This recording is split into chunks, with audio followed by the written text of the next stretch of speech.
गाय को रोटी खिलाने से क्या फल मिलता है, गाय के किस अंग को स्पर्श करने से रोग नष्ट होते हैं, गाय को नमस्कार करने से क्या फल मिलता है, इसके मनुष्य को कितने फायदे मिलते हैं, आज इस प्राचीन महान कथा के माध्यम से हम आपको बताते हैं।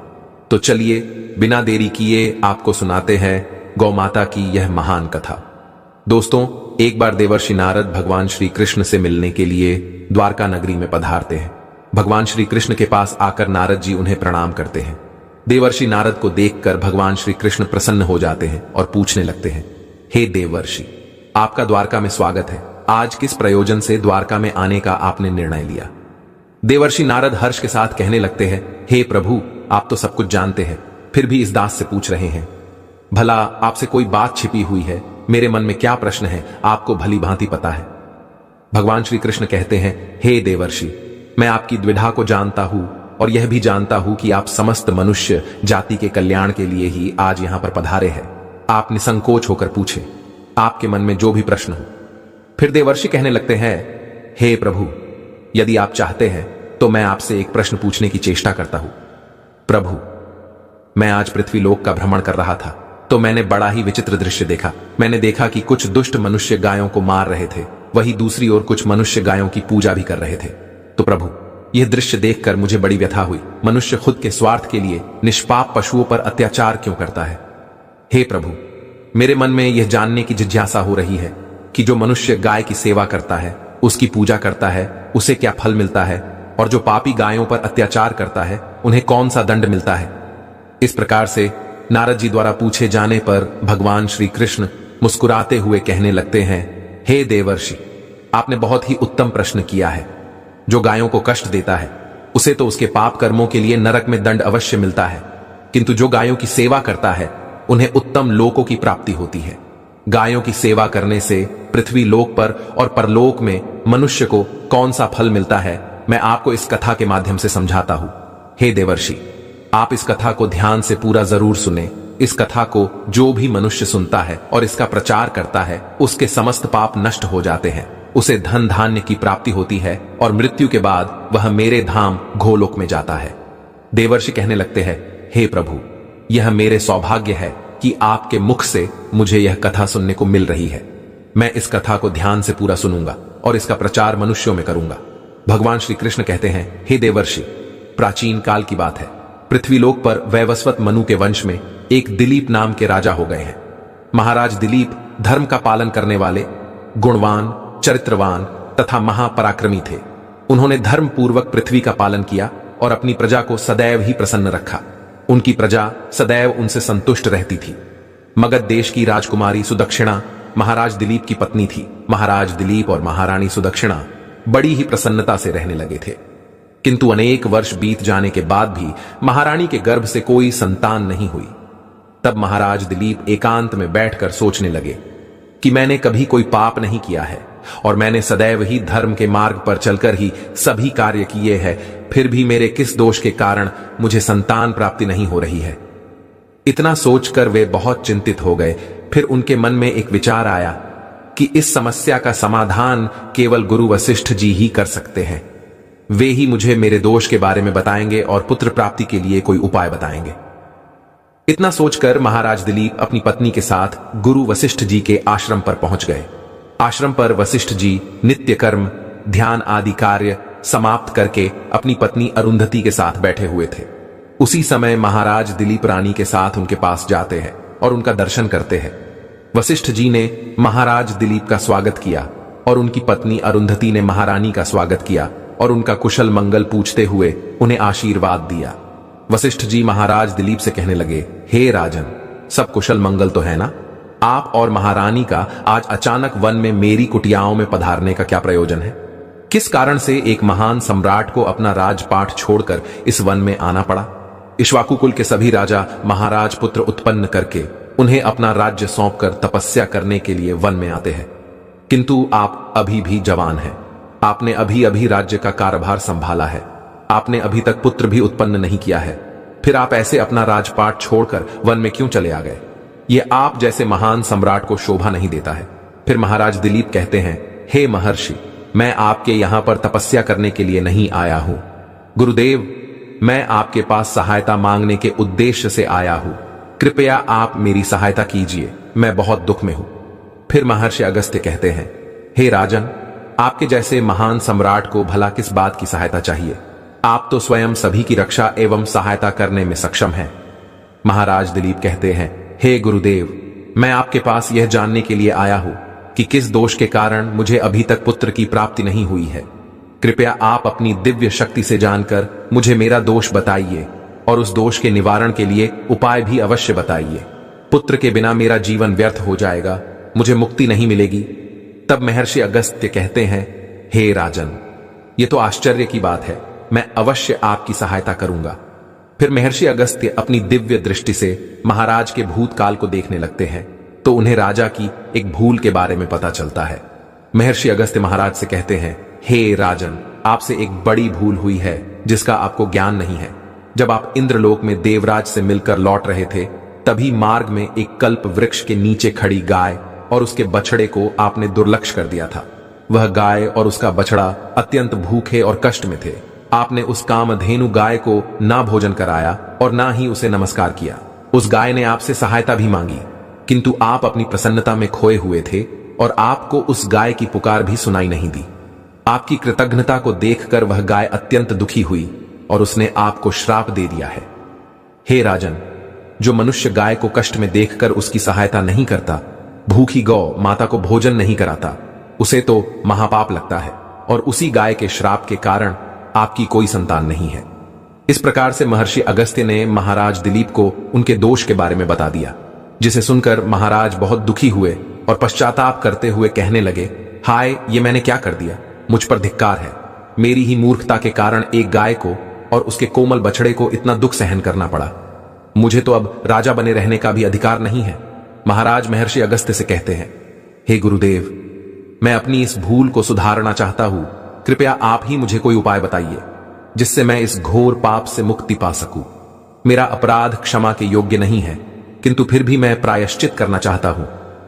फिर महर्षि अगस्त्य कहने लगते हैं, हे राजन, आप दुखी ना हो, इस दोष से मुक्ति का उपाय अवश्य है। आप मेरे आश्रम की नंदिनी नाम की गाय की सेवा करो। वह उसी कामधेनु गाय की पुत्री है जिसकी आपने सहायता नहीं की थी। अपनी पत्नी के साथ मिलकर तुम उस गाय की सेवा करो, उसकी आराधना करो, वह तुम्हें अवश्य पुत्र प्रदान करेगी। तभी वह नंदिनी गाय बाहर से उस आश्रम में प्रवेश करती है। उस गाय को आता देखकर महर्षि अगस्त्य बोले, हे राजन, देखिए, केवल स्मरण करने मात्र से ही कल्याण करने वाली यह नंदिनी गाय स्वयं चलकर आई है। आप भाग्यशाली हैं, यह गाय निश्चित ही आपके दुख दूर करेगी। आप वन में इस नंदिनी गाय के पीछे पीछे चलकर इसकी सेवा करो, जंगल में रहने वाले हिंस्र पशुओं से इसकी रक्षा करो और आश्रम में लौट आने पर रानी सुदक्षिणा इस गाय की सेवा करे। इससे प्रसन्न होकर यह गाय तुम्हें निश्चित ही पुत्र प्रदान करेगी। फिर महाराज दिलीप ने ऐसा ही करने का वचन दिया और फिर दूसरे दिन सुबह महारानी ने गाय की पूजा की और महाराज उस गाय को चराने के लिए वन में लेकर गए। जब वह गाय चलने लगती तो महाराज उसके पीछे पीछे चलते, इधर उधर से हरी हरी घास लाकर उस गाय को खिलाने लगते। जब वह गाय किसी वृक्ष के नीचे बैठती तो महाराज भी उसके साथ बैठकर विश्राम करते। महाराज उस गाय के शरीर से डांस और मच्छरों को हटाते और अपने हाथों से उसके मस्तक को सहलाते। इस प्रकार से महाराज उस गाय की सेवा में लगे रहे। जब शाम हुई तो महाराज उस गाय के साथ आश्रम में लौट आए। आश्रम में पहुंचते ही उस गाय ने अपने खुरों से महाराज पर धूल उड़ाई, जिससे महाराज का शरीर पवित्र हो गया और उसके सभी पाप नष्ट हो गए। फिर महारानी सुदक्षिणा ने आगे आकर नंदिनी की अगवानी की और विधिपूर्वक उस गाय का पूजन किया तथा बारंबार उसके चरणों में मस्तक झुकाया। फिर उस गाय की प्रदक्षिणा करके हाथ जोड़कर वह उसके आगे खड़ी हो गई। फिर उस गाय ने उस रानी की पूजा को स्वीकार किया और रानी पर अपनी दृष्टि डालकर उसके सभी दोष समाप्त कर दिए। गाय की दृष्टि पड़ते ही रानी अत्यंत पवित्र हो गई। इस प्रकार से महाराज दिलीप को उस नंदिनी गाय की सेवा करते हुए 20 दिन बीत गए। फिर 21वें दिन महाराज जब गाय को लेकर वन चले गए तो वह गाय चरते चरते हिमालय पर्वत पर चली गई और महाराज भी उसके पीछे पीछे चले गए। वहां उस पर्वत पर खड़े होकर महाराज उस हिमालय पर्वत की सुंदरता को निहार रहे थे। इतने में ही एक शेर ने आकर उस नंदिनी गाय को बलपूर्वक दबोच लिया। राजा को उस शेर के आने की आहट तक नहीं हुई। उस शेर के चंगुल में फंसी नंदिनी ने दयनीय स्वर से बड़े जोर से चीत्कार किया, हे महाराज मेरी रक्षा करो, हे महाराज मेरी रक्षा करो। जैसे ही महाराज ने उस गाय की पुकार सुनी तो उन्होंने देखा कि एक भयंकर शेर ने उस गाय को दबोच लिया है और उस गाय की आंखों से आंसुओं की धारा बह रही है, जिसे देखकर महाराज व्यथित हो उठे और उन्होंने तुरंत ही अपना बाण निकाला और धनुष की डोरी पर रखा और उस शेर को मारने के लिए प्रत्यंचा खींची। उसी समय उस शेर ने महाराज की तरफ देखा। उस शेर की दृष्टि पड़ते ही महाराज का शरीर स्तब्ध हो गया, उनकी शक्ति क्षीण हो गई, उनका सारा बल नष्ट हो गया। अब उनके अंदर उस बाण को छोड़ने की भी शक्ति नहीं रही। फिर वह शेर उस महाराज से बोलने लगा, हे राजन, मेरे ऊपर प्रहार करना तुम्हारे बस की बात नहीं है, क्योंकि भगवान शिव मेरी ही पीठ पर पैर रखकर नंदी पर बैठते हैं। इसीलिए तुम मुझे मारने की चेष्टा मत करो और यहां से लौट जाओ। विधाता ने इस गाय को आज मेरा ग्रास नियुक्त किया है, इसीलिए तुम इसमें दखल मत दो। मैं जानता हूं तुम सूर्य वंश में जन्मे हुए राजा दिलीप हो। इस हिमालय पर्वत पर भगवान शिव की बड़ी माया फैली हुई है, इसीलिए तुम तुरंत ही यहां से निकल जाओ। फिर महाराज बोलने लगे, हे मृगराज, कृपया आप इस गाय को ना मारे। यह महर्षि वशिष्ठ जी की संपूर्ण मनोरथों को पूर्ण करने वाली नंदिनी गाय है। इसकी हत्या करने पर तुम्हें महापाप लगेगा। गुरुदेव ने मुझे इस गाय की रक्षा और सेवा करने का आदेश दिया है। इस गाय का एक बछड़ा भी है जो घर पर इसकी राह देख रहा है। मैं इस गाय को मरने के लिए छोड़कर नहीं जा सकता। तुम भगवान शिव के सेवक हो, इसीलिए तुम्हारे हाथ से इस गाय को छुड़ाना मेरे लिए असंभव है। इसीलिए हे मृगराज, मेरी आपसे विनती है कि आप इस गाय को जीवनदान दो। इस गाय के बदले में मैं तुम्हें अपना शरीर समर्पित करता हूं, जिससे तुम्हारी भूख भी शांत हो जाएगी और इस गाय की रक्षा भी हो जाएगी और मेरे वचन का पालन भी हो जाएगा। साथ ही गौ रक्षा के लिए प्राण त्यागने से मुझे उत्तम गति की प्राप्ति होगी। इतना कहकर महाराज उस शेर के सामने हाथ जोड़कर बैठ गए और आंखें बंद की। फिर अचानक से उस राजा के कानों में स्वर पड़े, बेटा उठो, मैं तुम्हारी सेवा से अत्यंत प्रसन्न हूं। यह सुनकर महाराज उठ खड़े हुए और उन्होंने अपने सामने उस गाय को देखा और वह शेर कहीं दिखाई नहीं दे रहा था। तब वह नंदिनी गाय राजा दिलीप से कहने लगी, हे राजन, मैंने ही अपनी माया से शेर का रूप धारण करके तुम्हारी परीक्षा ली है। यमराज भी मुझे पकड़ने का विचार नहीं कर सकते। मेरी रक्षा के लिए तुम अपने प्राण देने के लिए तैयार थे, इसीलिए मैं तुम पर बहुत प्रसन्न हूं। अब तुम मुझे वरदान मांगो, जो तुम्हारी मनोकामना है वह कहो, मैं अवश्य पूर्ण करूंगी। महाराज दिलीप कहते हैं, हे गौ माता, मेरे मन में जो इच्छा है आप वह अवश्य जानती होंगी। कृपया मुझे पुत्र प्रदान कीजिए, मेरी यही कामना है। फिर उस नंदिनी गाय ने कहा, हे बेटा, तुम पत्ते के द्रोण में मेरा दूध लेकर उसका पान करो, इससे तुम्हें अत्यंत बुद्धिमान और गुणवान पुत्र की प्राप्ति होगी। महाराज दिलीप कहने लगे, हे माता, इस समय पर मैं आपके मधुर वचन सुनकर ही तृप्त हो चुका हूं। अब आप मेरे साथ आश्रम पर चलिए और मैं आपकी पूजा आराधना करके तथा मेरे अनुष्ठान को पूरा करके आपके अमृत समान दूध का पान करता हूं। उसके बाद महाराज दिलीप उस गाय को लेकर आश्रम चले गए। आश्रम में पहुंचने पर महारानी सुदक्षिणा ने आगे आकर उस गाय का पूजन किया। तब उस गाय ने कहा, हे महारानी, आप मेरी पीठ को स्पर्श करें, इससे आपको अत्यंत गुणवान, बलवान और विद्वान पुत्र की प्राप्ति होगी। फिर महारानी ने गाय की पीठ को स्पर्श किया। महाराज और महारानी ने उस गाय की विधिवत पूजा आराधना की और उनके अमृत के समान दूध को प्रसाद समझकर ग्रहण किया। उन दोनों की प्रसन्नता देखकर महर्षि वशिष्ठ कहने लगे, हे राजन, अब यह गाय तुम दोनों पर प्रसन्न है, तुम्हारी मनोकामना अवश्य पूर्ण होगी। जो भी मनुष्य गाय की सेवा करता है, उसे भोजन कराता है, उसकी प्रदक्षिणा करता है, उसके सभी मनोरथ सफल होते हैं। जो भी गाय की रक्षा करता है, उसकी कभी दुर्गति नहीं होती है। मृत्यु के बाद वह गोलोक में जाता है और भगवान श्री कृष्ण के साक्षात दर्शन करने का सौभाग्य उसे प्राप्त होता है। जो श्रद्धा पूर्वक गाय का दूध पीता है, वह सभी रोगों से दूर रहता है। जो गाय की पीठ पर जो कुबड़ होता है, उसे स्पर्श कर लेता है, उसके सभी दोष और पाप नष्ट हो जाते हैं। जो गाय का दान करता है, वह वैतरणी नदी को गाय की पूंछ पकड़कर पार कर लेता है। जो स्त्री रोज गाय को रोटी खिलाती है, वह सौभाग्यशाली बन जाती है। गाय समस्त पापों का नाश करने वाली और सभी मनोरथों को पूर्ण करने वाली है। अतः सदैव इसका रक्षण, पूजन तथा इसे भोजन कराना चाहिए। इतना करने से ही मनुष्य सभी ऐश्वर्यों को प्राप्त कर लेता है, उसकी दरिद्रता समाप्त हो जाती है। फिर भगवान श्री कृष्ण कहते हैं, हे देवर्षि, इस प्रकार से महाराज दिलीप द्वारा गाय की सेवा करने से उन्हें एक पुत्र की प्राप्ति हुई, जिसका नाम रघु रखा गया, जिसके नाम से इस पृथ्वी पर सूर्य वंश की ख्याति हुई और बाद में उसका वंश रघुवंश नाम से प्रसिद्ध हुआ। तो दोस्तों, आप भी नित्य गाय की सेवा करें, रोज गाय को रोटी खिलाएं, गाय की रक्षा करें। आपको यह कथा कैसी लगी कमेंट करके जरूर। पूरा वीडियो देखना बहुत ही महत्वपूर्ण वीडियो है, आपके लिए लाभकारी वीडियो है क्या दोस्तों। वीडियो का सबसे पहले तो आपसे रिक्वेस्ट करते हैं, भगवान विष्णु जी और माता लक्ष्मी के सच्चे भक्त वीडियो को लाइक कर देना और सच्चे दिल से कमेंट बॉक्स में जय श्री विष्णु, जय महालक्ष्मी, जय गौ माता जरूर लिख देना। जैसे आपकी समस्त मनोकामनाएं पूर्ण हो जाएं और ज्यादा से ज्यादा वीडियो को अपने दोस्तों में शेयर जरूर करना। चलिए शुरू करते हैं। कौन कौन से गाय से जुड़े उपाय। दोस्तों, सनातन परंपरा में गाय गंगा और गया तरी का बहुत ज्यादा धार्मिक महत्व है। मान्यता है कि माता के पर 33 कोटि देवी देवताओं का वास होता गौ माता की सेवा एवं पूजा करने वाले जातक पर इन सभी देवी देवताओं की कृपा बरसती है। गौ सेवा से न सिर्फ इस जन्म के बल्कि पूर्व जन्म के भी दोष दूर हो जाते हैं। प्रत्येक सुबह जब आपके घर में भोजन बना प्रारंभ हो तो सबसे पहले बनाई गई रोटी को आप गौ माता के नाम से निकाल दें और भोजन करने से पूर्व गौ माता को इस रोटी को खिलाएं।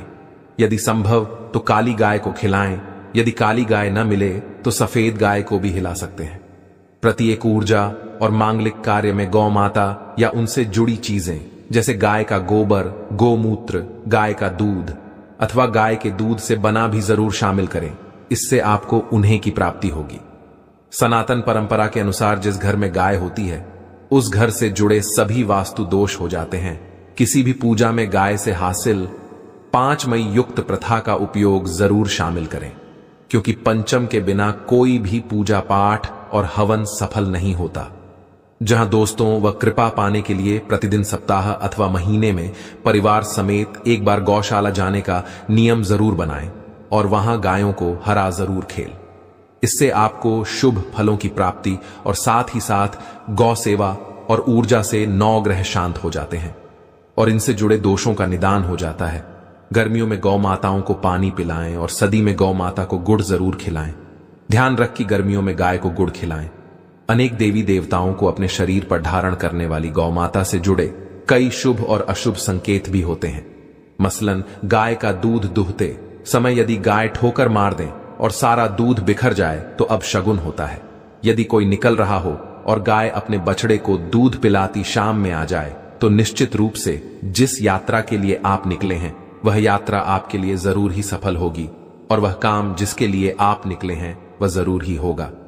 यात्रा पर जाते समय बाएं ओर गए हैं कि आना और रात्रि में गाय की हुंकार करना भी शुभ होता है। दोस्तों, साथ ही साथ गाय के साथ आप भूल कर भी यह काम न करें, अन्यथा मिलता है घोर पाप और जीवन भर की परेशानियां। जी हां दोस्तों, गाय को राष्ट्रीय पशु बनाए जाने और इन्हें मौलिक अधिकार दिए जाने की बात है। तो सवाल उठता है कि गाय जब भारतीय संस्कृति का अहम हिस्सा है तभी गाय के साथ लोग खराब व्यवहार कैसे करें। लेते हैं गाय दर दर, भटकती रहती है, हर पर इन्हें चारा तक लोग नहीं देते का जब तक दूध देती रहती है तो उनकी सेवा होती है और जैसे ही दूध देना बंद कर देती है तो लोग इन्हें उनकी किस्मत पर छोड़ देते हैं, सड़कों पर और गलियों में भटकने के लिए। ऐसे में गोवंशी जीवों को कोई डंडे से मारता है तो कोई उन पर पानी डाल देता है। कभी वाहनों से इन्हें ठोकर लग जाती है तो बीमार होकर बेचारी गाय दम तोड़ देती है। ऐसे में जरूरत है इन बातों को कि गाय को लेकर शास्त्रों में क्या कहा गया है, गाय के साथ आपको कैसा व्यवहार करना चाहिए। क्या आप दोस्तों, गाय को कभी भी मारना पीटना नहीं चाहिए। शास्त्रों में गाय को माता का दर्जा दिया गया है। गाय को मारने पीटने वाला माता को मारने पीटने वाले के समान पाप का भागी माना जाता है। ऐसे घरों को नरक लोक में वर्षों तक कष्ट भोगना पड़ता है, अगले जन्म में मिलता है। तथा है कि गौतम मुनि ने गलती से गाय को डंडा मार दिया जिससे गाय की मृत्यु हो गई थी और इस पाप से मुक्ति के लिए इन्हें वर्षों तक तपस्या करनी पड़ी। भगवान श्री कृष्णा जी ने स्वरूप में आए वृत्तासुर का वध कर दिया था, जिससे मुट्ठी के यह भगवान श्री कृष्णा को संपूर्ण तीर्थों को एक झुंड में बुलाना पड़ा और इस कुंड में स्नान से वह मुक्त हो गए थे। साथ ही साथ जो लोग पानी पी रहे को भगाते हैं वे घोर पाप के भागी बनकर न भोगते हैं, ऐसा पुराणों में बताया गया है। जबकि जो लोग गाय के लिए या और चारा ग्रह बनवाते हैं वह मां होते हैं। ऐसे लोग घोर पाप से मुक्त होकर स्वर्ग पाए जाते हैं और बड़े ही धनवान कुंड में जन्म लेकर सुख भोगते हैं, और साथ ही साथ आराम कर रही गाय को कष्ट देकर कभी भी उठाना नहीं चाहिए। कहते हैं कि जिस स्थान पर गाय बैठी है वहां से नकारात्मक ऊर्जा समाप्त हो जाती है। गाय के बैठने की जगह को जो लोग नियमित साफ रखते हैं वे पूर्व जन्म में किए गए जाने अनजाने में पापों से मुक्ति हो जाते हैं और गोलोक में स्थान पाते हैं। गाय को डंडा मारकर उठाना, पानी डालकर उठाने से मनुष्य पाप का भागी है और अगले जन्म में उसे दर दर भटकना पड़ता है। और साथ ही साथ शास्त्रों में बताया गया है कि गाय का दूध उसके बछड़े के लिए होता है। गाय के बछड़े से हुआ दूध ही मनुष्य को लेना चाहिए, परंतु कुछ लोग एक बार गाय को दो लेने के बाद फिर से बछड़े के लिए हुआ दूध भी हो लेते हैं। ऐसा करना घोर पाप कहा जाता है। ऐसे दूध को दो हारने वाला और ग्रहण करने वाला दोनों ही पाप के भागी बन जाते हैं। दोस्तों, साथ ही साथ शास्त्रों में कहा गया है कि गोवंश यानी गाय और बैल के नहीं बैठना चाहिए। इनके एक पर बैठने से महापाप लगता है। ऐसे लोगों की यातना भोगनी पड़ती है। एकमात्र महादेव के अंश से उत्पन्न नंदी ही गौवंश ही है, जिस पर महादेव और महादेवी सवारी करती है, क्योंकि नंदी ने स्वयं अपनी इच्छा से महादेवी की सवारी बनना स्वीकार किया था। और साथ ही साथ शास्त्रों में गाय के दान को बहुत ही महत्व दिया गया है, परंतु ऐसी गाय का दान कभी नहीं करना चाहिए जो बूढ़े और बीमार हों। कठोपनिषद में नचिकेता की कथा भी इस गर्भ में है कि जिस नचिकेता ने पिता द्वारा बूढ़ी गाय को दान करने पर आपत्ति जताई थी, दूध देने वाली और बछड़े सहित जो लोग गाय का दान करते हैं महान पुण्य को हासिल करके स्वर्ग में स्थान पाते हैं। दोस्तों, साथ ही साथ सूर्य चंद्र मंगल शुक्र की युति राहों से हो तो पितृ दोष होता है। यह भी मान है कि सूर्य का संबंध पिता से एवं मंगल का संबंध रक्त से होने के कारण सूर्य यदि शनि राहु या केतु के साथ स्थित हो या दृष्टि संबंधी हो तथा मंगल की युति राहु या केतु से हो तो पितृ दोष होता है। इस दोष से जीवन संघर्षमय बन जाता है। यदि पितृ दोष हो तो गाय को प्रतिदिन या किसी भी एकादशी, कोई किसी पूर्णिमा के दिन या अमावस्या को रोटी गुड़ चारा आदि खिलाने से पितृदोष समाप्त हो जाता है। साथ ही साथ देसी गाय की पीठ पर जो खुद को बड़ा होता है वह बृहस्पति गुरु है। 8 जन्मपत्री में यदि बृहस्पति नीच राशि मकर में वो सफल होगी। और साथ ही साथ यह संकेत भी जाने, यदि आप यात्रा पर जा रहे हैं और सामने आपके गाय पर जाएं अथवा अपने बछड़े को दूध पिलाती हुई सामने गाय दिखाई दे जाए तो समझ जाना कि वह यात्रा आपके लिए जरूर ही सफल होंगी। और साथ ही साथ घर में गाय होती है, उसमें वास्तु दोष स्वतः ही समाप्त हो जाता है। और साथ ही साथ आपको बता दें कि गाय को आप जो भी रोटी बनाएं प्रतिदिन ताजी रोटी ही बनाएगा। को अगर आपने रोटी बनाई है तो कोशिश करें कि उस रोटी को आप तुरंत ही गाय को दे दें।